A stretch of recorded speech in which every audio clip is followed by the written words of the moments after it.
Our father was a union man, someday I'll be one too. The boss is fired, Daddy, what's our family gonna do? Hi, it's Arjun, back with another video. Normally I wouldn't do two in a row, and I don't want you to think I'm getting lazy with the writing, but the topic this week was doing a deep dive on very similarly worded resolutions found in the proxies of 5 major US investment banks, Bank of America, Citigroup, Goldman, JP Morgan, and Wells. These are so-called climate proposals. In my opinion, these proposals are actually purely anti-fossil fuel financing or funding proposals, and I actually think if somehow they were ever enacted, would actually be quite bad for the climate and the environment, never mind the other issues, availability, affordability, reliability, and security. But you hear a lot of posturing that climate proposals were voted down by shareholders. And I think it's important to do a deep dive on what these proposals actually say, what they mean. And I would push back hard that these proposals are somehow consistent with a healthier environment or some sort of long-term decarbonization effort. This is not the way to go about it, in my opinion. When you target US investment banks, when you target US investors, all you might end up with, if they ever were to succeed, would be less US, Canadian, and possibly Western European supply. And there's no chance that either makes sense or would in fact be good for either the climate or the environment. I know it's a little bit longer of a video. I know this may seem like a little bit of a niche deep dive to go into, but I think it's an important topic to understand and to communicate. And while this video may not be for the masses, I do hope it will get through to at least some of you. Thank you. So all 5 major banks received anti-fossil fuel funding climate resolutions: Bank of America, Citigroup, Goldman Sachs, JP Morgan, and Wells Fargo. All of the resolutions were similarly worded in demanding banks adopt policies by the end of 2022 that would ensure financing does not contribute to new fossil fuel supply. And all referenced the IEA net zero report by 2050 that stated, I quote, "There is no need for investment in new fossil fuel supply." Now, let me go through some of the language in these resolutions. These were put forth by various shareholder activists, small shareholders, but essentially the activists, and they had to have coordinated. They were proposed by different organizations, but all had almost identical language. So in the case of JP Morgan, and I will link to the proxies for the 5 banks in the Substack version of this, shareholders request that JP Morgan Chase adopt a policy by the end of 2022 in which the company takes available actions to help ensure that its financing does not contribute to new fossil fuel supplies that will be inconsistent with the IEA's net zero emissions by 2050 scenario. That is the formal resolution. There is quite a bit of supporting documentation that goes with that. I'm going to highlight 2 of the points. And this is again from the activists' resolution. While JP Morgan Chase has asserted that it's taking comprehensive steps to align with the climate goals of the Paris Agreement, the company's position as a leading financier of fossil fuel conflicts with a scenario in which global warming does not exceed 1.5 degrees Celsius. Further on, for instance, in May 2021, the IEA found that for the world to limit warming to 1.5 degrees Celsius by 2050, effective immediately, there is no need for new investment in new fossil fuel supply. The IEA's 1.5 degree scenario does not contemplate new fossil fuel development, but JP Morgan continues to finance. And I think this is the heart of the issue they're making. JP Morgan, you say you want to be Paris aligned. The IEA, and I will note one of its scenarios, but this is what they're quoting, is saying there's no need for any new fossil fuel supply development. So why do you continue to finance? This is a way to get the banks, it's very similar language in all 5 of them, to stop essentially immediately financing any new oil and gas development. So let's go to the responses from the bank boards. All 5 were against the proposals, and they all recommended shareholders vote against the proposals. I thought JP Morgan, Goldman Sachs, and Wells Fargo were the most clear at explaining why the proposals did not make sense, and kudos to them. my critique of the Bank of America and Citigroup, and you can read their responses, you may disagree, was that the Bank of America and Citigroup use more the language of appeasement. We care about decarbonization, we're doing all the right things, et cetera, et cetera. I thought the articulation of why these are bad proposals is very important because they're going to keep coming back. And again, kudos to JP Morgan, Goldman, and Wells. I think all five banks recognize there is a need to solve for the full spectrum of energy and climate issues. Good job by the banks on that. And I think all five noted that the IEA report was being taken out of context. I'll come back to that later. So I want to go through some of the language in the responses from the boards of these companies and their proxies. And I apologize, I'll be reading this a little bit, but I think it's really important to articulate the issues, the problems with these kind of shareholder resolutions. And this is from JP Morgan. And again, they've got a much longer response. I'm just going to go through a few highlights. An abrupt withdrawal from financing new oil and gas projects could trigger unintended negative consequences, including increasing energy price volatility without decarbonizing demand, which is important to address climate change. Energy insecurity, exacerbated by geopolitical turmoil, further underscores the need for pragmatic efforts to support energy producers on decarbonizing reliable sources of supply. Good job by JP Morgan. Unintended negative consequences, high price volatility without decarbonizing demand. This, folks, is why I started Super-Spiked. My concern, my challenge was, I think all we're going to get right now is a high and volatile price environment without any change to our carbon trajectory. JP Morgan is saying just as much, and they're calling for pragmatic efforts. Good job by JP Morgan. Further on, and again, they have a much longer response. We have engaged extensively with our shareholders regarding the firm's approach to climate change related risks and opportunities, and shareholders have been largely supportive. Again, I don't work at JP Morgan. I don't know exactly which of their shareholders they would have reached out to. I suspect they have reached out to certainly all their large shareholders and probably a broader group than that. And that is the way it should be. The bank's management or its directors should be in communication with both major and minor shareholders. And I have no doubt that JP Morgan, I'd be confident JP Morgan has done that. Further, management is best positioned to make decisions on which types of economic activity to finance as a fundamental part of day-to-day operations of our core business in the interests of our shareholders and stakeholders. Again, good job, JP Morgan, sticking up for yourself. There's no question. Management is best positioned to make decisions, not activists, and frankly, not individual shareholders. There should be an iterative process where management and the board understand the goals and needs of shareholders. Banks are also heavily regulated. It is up to the regulators to decide whether JP Morgan has sufficient capital on hand and is taking prudent risks in relation to the rewards they hope to reap. The idea that small activist shareholders are best positioned to judge, I would push back on that. Good job by JP Morgan sticking up for itself. Further on, this is actually my favorite line. It comes from Goldman Sachs. You all know, or most of you know, I used to be a partner there, worked there for 15 years. Kudos to whichever one of my former colleagues came up with this line. We do not believe placing limits on financing to producers will result in either reduction in emissions or demand for fossil fuels. That is an awesome line. This is my point. Trying to kill fossil fuel supply is not going to lead to either a reduction in emissions or demand. That's not the nature of it. And again, these proposals are all at US banks. So all you're doing is, for the most part, killing US and Canadian supply. That is not going to lead to either a reduction in emissions or a reduction in demand. Great job, former colleagues at Goldman Sachs. One of my favorite lines. Wells Fargo.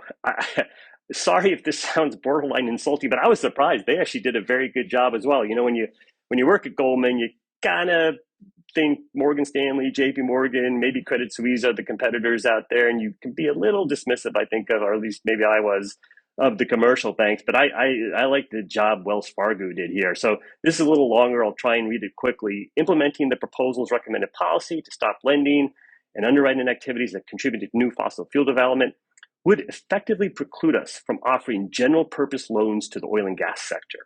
We do not believe this approach is reasonable based on current energy usage and the potential negative impacts such a restrictive policy could have on the US economy.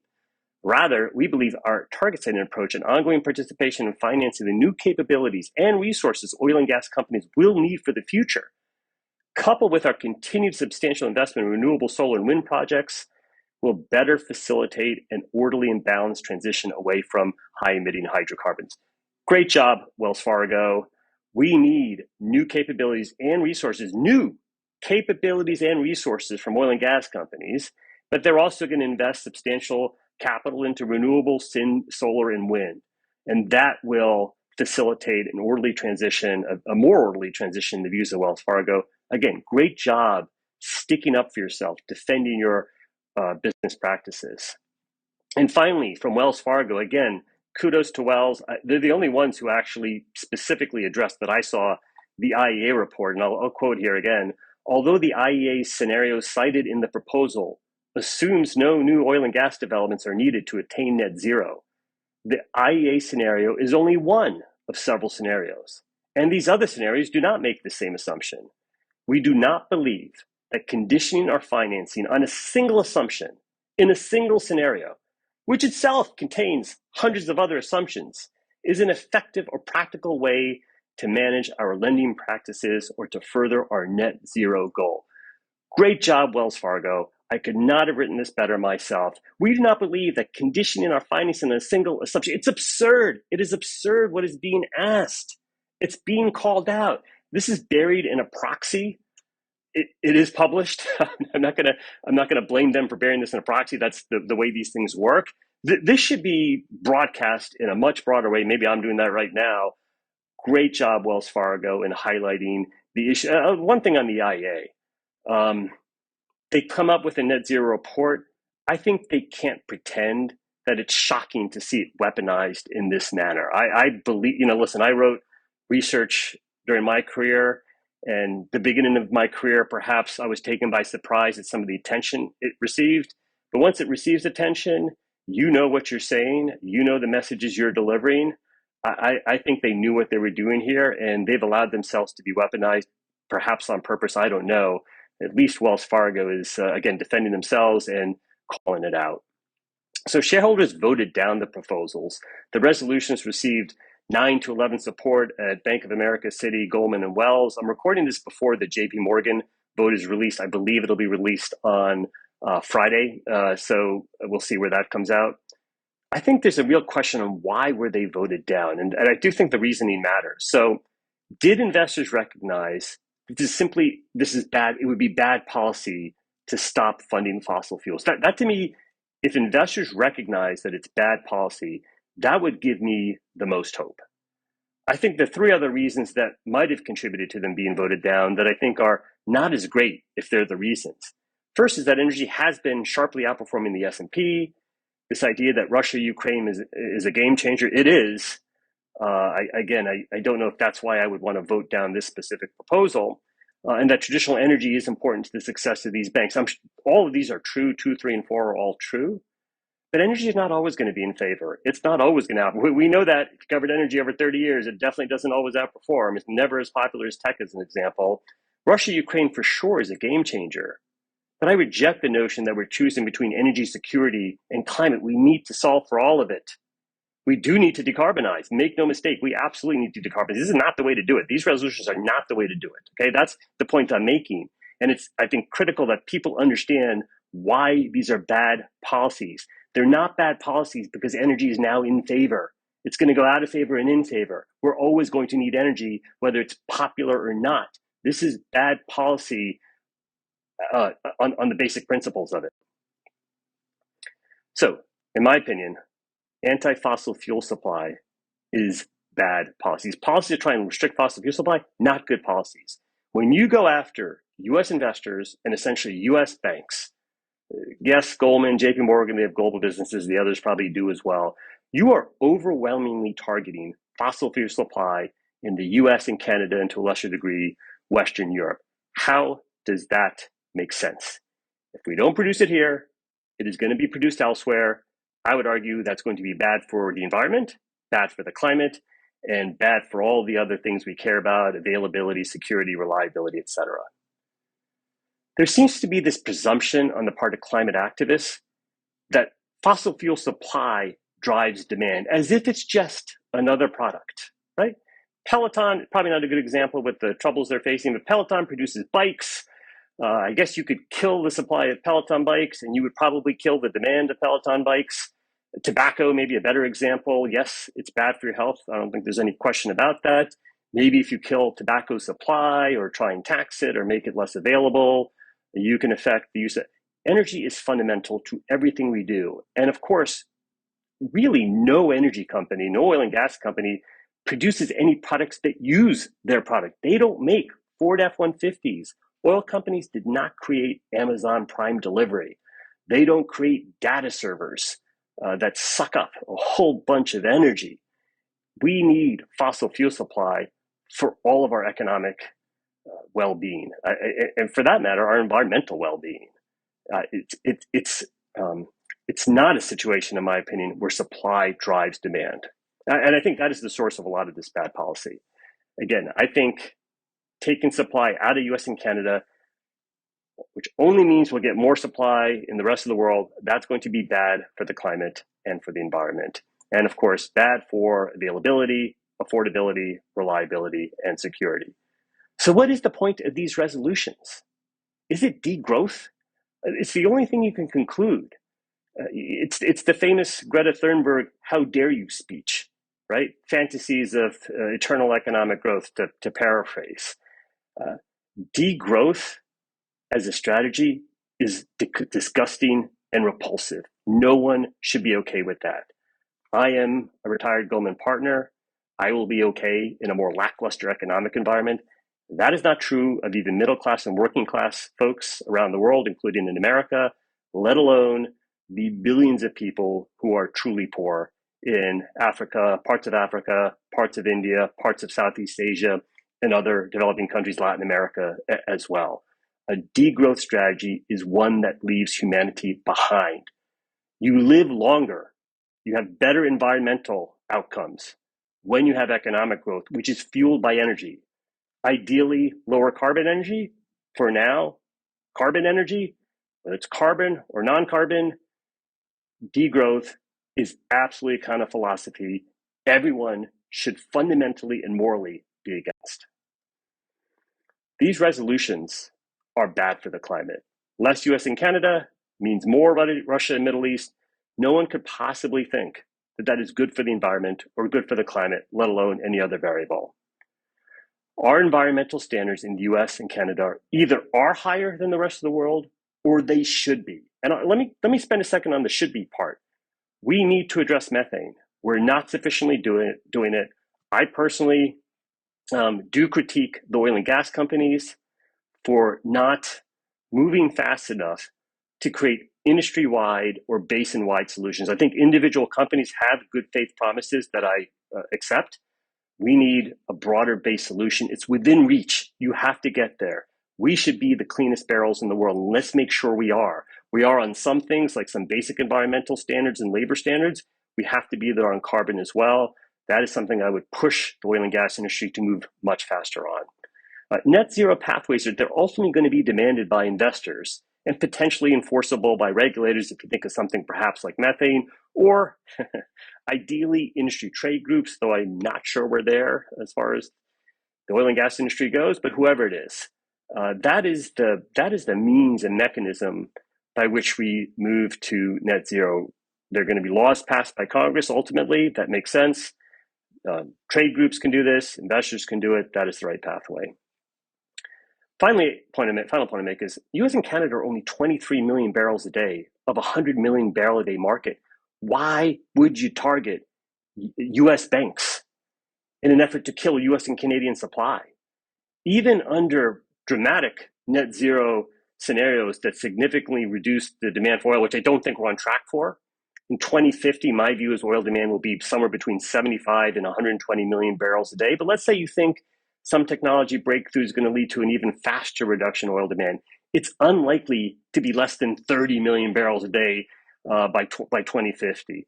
All of that oil, all of it should come from the US and Canada. Why would you target US banks and tell them to stop funding? There's no way that is good policy. So what climate steps do make sense? I don't believe in only critiquing. I think you have to offer solutions.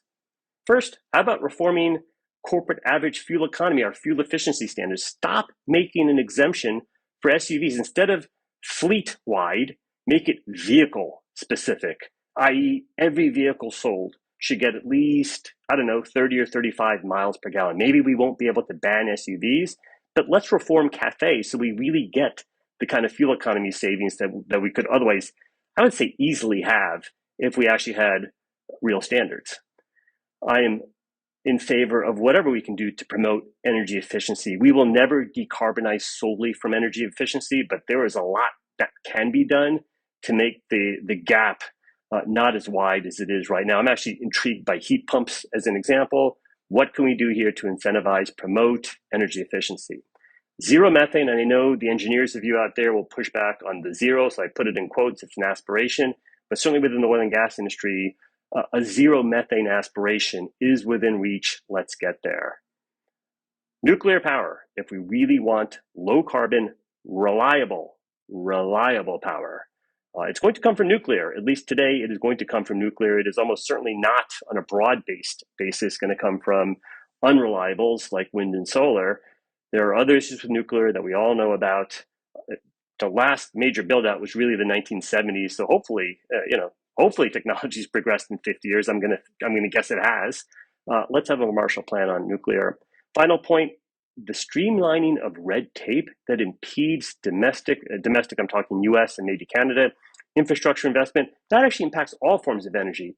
Obviously, oil and gas pipelines, we need to push back against pipeline obstructionism, but it also impacts high-speed transmission lines, which are needed for the renewables that we will have. If we want some elements of solar and wind development, all forms of energy supply do get negatively impacted by red tape. Let's figure out ways to streamline that. The final slide I want to go through is how can oil and gas companies be climate resilient? Because I don't think these kind of proposals are going away, no matter how misguided and ill-advised I think they are. The first question for any company is, can you survive on your internal cash flow only? And what about those that won't be able to? And it may not just be that Wall Street financing is not there. It could be insurance. It could be any number of areas that are negatively impacted by kind of ill-advised climate-only ideology. So what opportunities might exist for others that may struggle? This is both offensive and defensive in its consideration. Clearly, companies need to be profitable. I think I spent a lot of time on that. You all know that. Fortress balance sheet. I get some pushback on this. There is no such thing as too strong of a balance sheet in an environment when you're facing unrelenting pressure from activists. I think a strong balance sheet is critical. And lastly, I think the sector does need to be relevant to the S&P 500. And I do worry about that. It's not so much that anyone or even I should care about whether the oil and gas industry is 2 or 5 or 0 or 10%. But for broader humanity, they're going to need the supply that comes. And when these companies aren't relevant, when or if they're not relevant, as we saw in 2020, you could get some really bad policies come through. It is in the interests of humankind to have these companies ensure they have a seat at the table. And I think maybe I'm too much of an investor, but S&P relevance to me is the ticket. I do think oil and gas companies need to be bulletproof. And part of that is net zero, scopes 1 and 2, with zero methane. I am going to give Valero Energy a shout out here, the refiner. I think they have the most credible net zero plan out of any traditional company, more so than even the European majors, which have gone I'll be polite. They've gone in a crazy direction, in my opinion. That maybe that's not so polite, but Valero, I think, has a very credible net zero scopes 1 and 2 objective by 2035. Renewable diesel is a core competency for them. I think more companies really need to come up with their articulation. And of course, I've already mentioned zero methane several times. That should be the aspiration. It is a goal that is within sight. So I'll end this video on a personal note. This week's musical selection comes from the Dropkick Murphys, a great Irish rock band from Boston that does a cover of the 1930s coal miner song, Which Side Are You On? The original song was written to support workers' rights. Are you with the union, or are you going to be a scab, someone crossing the picket lines? That's not the focus of this week's video. I will say, as I've gotten older in life, I think my sensitivity to workers' rights is something I've gained more understanding of and support for. But this is also not a video about political sides in the classic sense. So I think anyone that's followed Super-Spiked can probably discern that I am definitely not a woke progressive, and a lot of the virtue signaling stuff I do explicitly push back on. On the other side, I also find myself challenged with what might be the opposition to that.